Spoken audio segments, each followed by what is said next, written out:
Bismillahirrahmanirrahim. Assalamualaikum warahmatullahi wabarakatuh.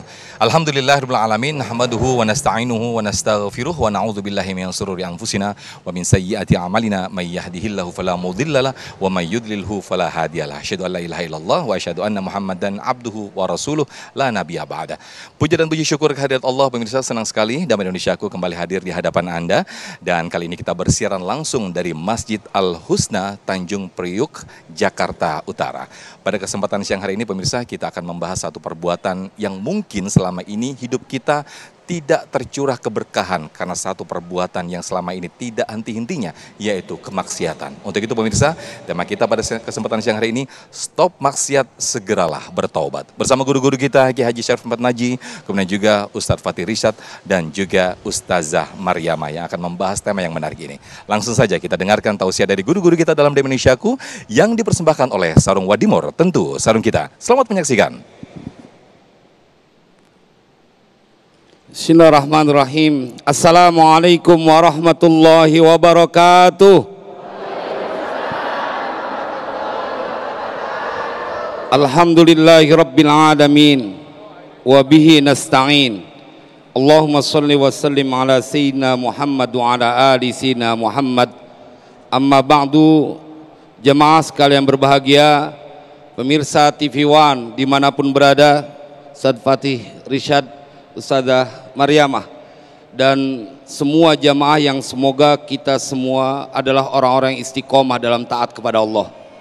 Ibu yang hadir di sini mudah-mudahan diberikan berkah berlimpah. Duitnya banyak. Oh, kalau udah duit udah amin ya Pak. Biar Bapak juga duitnya banyak semuanya. Karena kalau duit banyak, insya Allah ada kesempatan kita berbuat banyak kebaikan. Stop maksiat, bersegeralah untuk bertaubat. Ini adalah sebuah kata kunci yang bila kita amalkan, maka dipastikan kita bahagia dunia akhirat. Kita lihat contohnya, bagaimana Adam alaihissalam melakukan sebuah kesalahan, Allah marah, terusir dari surga. Bagaimana kemudian Nabi Yunus tidak sabar dalam dakwah, dia lari, kemudian sampai ditelan oleh ikan. Jemaah, ini semua diceritakan di dalam Al-Quran, bahwa setiap engkau yang melakukan kemaksiatan, dipastikan kau akan senantiasa dalam kesusahan. Maka tema ini adalah sebuah pilihan cerdas dari Damai Indonesiaku, menjadi jawaban buat berbagai kesusahan yang sekarang banyak orang sedang keluhkan. Ente berhenti maksiat, kagak bakal menjadi melarat. Mengapa? Karena pada saat engkau berhenti dari bermaksiat, kau akan mendekat kepada Allah Jalla Jalaluh. Fafirru ilallah, itu perintah dari Allah. Bersegera menuju Allah. Orang pada berebut pengen dekat sama orang kaya, pengen dekat sama pejabat karena mereka berharap mendapatkan manfaat. Lalu bagaimana mungkin kau tidak punya keyakinan pada saat dekat kepada Dia yang Maha Hebat, yang menciptakan semua yang ada di permukaan bumi ini? Jemaah, karena itu ini adalah sebuah solusi konkret. Cuma kita perlu tahu bahwa begitu berat juga untuk kita membentengi diri dari hal-hal yang zaman sekarang dulunya kagak ada, sekarang ada.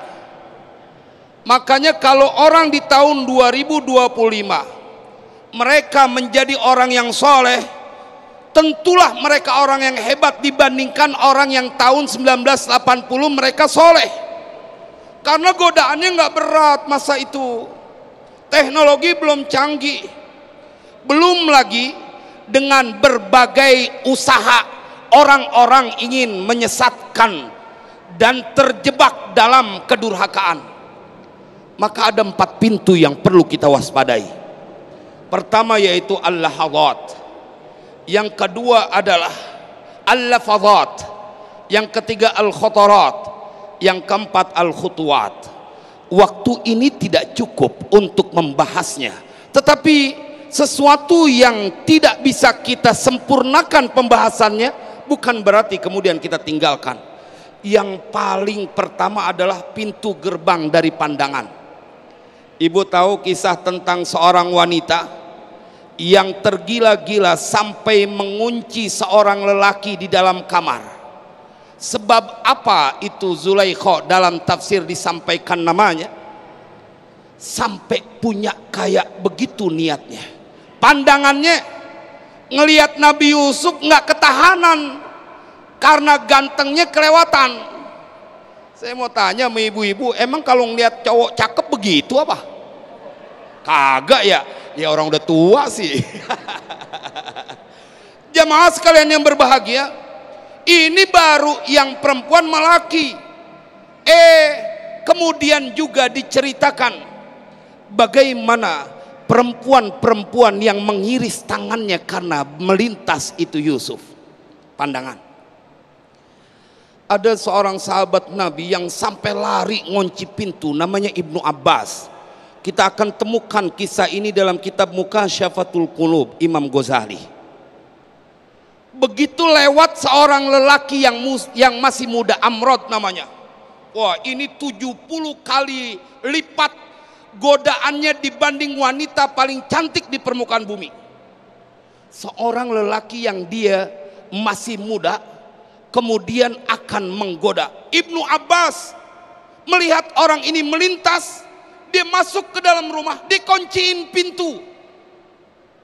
Jemaah, apa yang ditakutkan oleh Ibnu Abbas ketika beberapa saat berteriak, apakah sudah lewat lelaki yang tampan itu? Masih muda, Amrod namanya. Sudah lewat, wahai Tuhan. Baru dia keluar. Ketika ditanya, mengapa kau lari mengunci dirimu di dalam rumah, tidak ingin melihat lelaki muda itu? Karena kata beliau, godaan lelaki yang masih muda, yang tampan rupawan, dia 70 kali lipat dibandingkan seorang wanita yang paling cantik. Pandangan. Yang kedua, al-lafazat, dari lisan. Dan ini yang paling banyak menyebabkan orang terjebak dalam keadaan kedurhakaan kepada Allah. Paling banyak dia punya mulut suka ghibah, suka namimah, menceritakan aib saudaranya, memfitnah. Jemaah sekalian berbahagia, kajian ini mengharuskan kita menghentikan perbuatan itu. Ente tahu nggak, kalau ente yang diomongin, yang dibuka aibnya, perasaan bagaimana? Sekarang malah justru ditunjukkan. Apalagi ada budaya kalau Sabtu Minggu, perempuan-perempuan yang pada joget di pinggir jalan dengan dalil kesehatan. Aduh, gua nggak tahu ngajinya di mana nih orang pada. Dan yang lebih anehnya, para suami kebangetan rela istrinya dikonsumsi oleh orang banyak yang lewat melihatnya. Dan mereka bila membiarkan, dayus namanya, tidak akan masuk ke dalam surga. Saya perlu ingatkan dari mimbar Damai Indonesiaku TV One, kau perlu sehat, tapi tidak perlu berbuat maksiat untuk mendapatkan sehat. Dia pada joget, dia pada jejingkrakan, orang pada ngeliat. Lu joget di dalam kamar, jangan pakai baju ketat. Lu nggak pakai baju sekalian gak ada masalah. Kalau dalam kamar di rumahnya sendiri. Jemaah, ujian kita kelewat berat. Belum lagi kemudian disuguhkan di infotainment, di berita, bagaimana kemudian membuka aib saudaranya, dan kita menyaksikan dan menikmati. Apakah kemudian kita tidak takut pada saat Allah nanti akan mengancam dengan sebuah siksaan yang pedih? Wallahu yuridu ayyatuba alaikum wa yuridu alladhina yattabi'una asyahawati an tamilu mailan 'azima. Begitu kata Al-Quran, Allah kepengen supaya kalian bertaubat dan Allah menerima taubatmu. Tapi orang-orang Yahudi, orang-orang Nasrani, walladzina yattabi'una asyahawati, mereka adalah orang-orang yang menginginkan kalian condong kepada kedurhakaan. Dan ini adalah kajian yang akan menyisakan di dalam hati semangat untuk melakukan ketaatan. Masya Allah, terima kasih Kiai Haji Syarif Matnaji yang telah memberikan mukaddimah di segmen 1 ini. Beliau telah mengingatkan betapa pintu-pintu masuknya maksiat diantaranya yaitu pandangan mata.